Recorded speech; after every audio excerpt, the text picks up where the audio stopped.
اللہ الرحمن الرحیم۔ ربیع الاول کے حوالے سے یہ مبارک مہینہ ہم رحمت للعالمین کی اس دنیا میں آمد کا جشن منا رہے ہیں، اور اسی حوالے سے آج مقالے کا جیسے کہ آپ نے عنوان سنا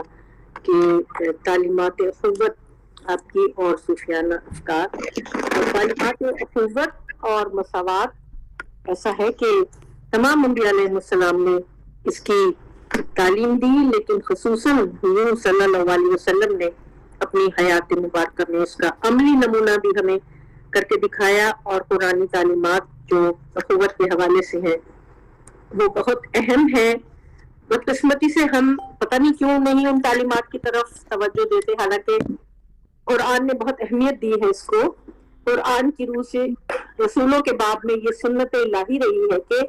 اللہ نے ہر قوم میں سے انبیاء علیہ السلام کو منتخب کیا اور انہیں اپنی قوم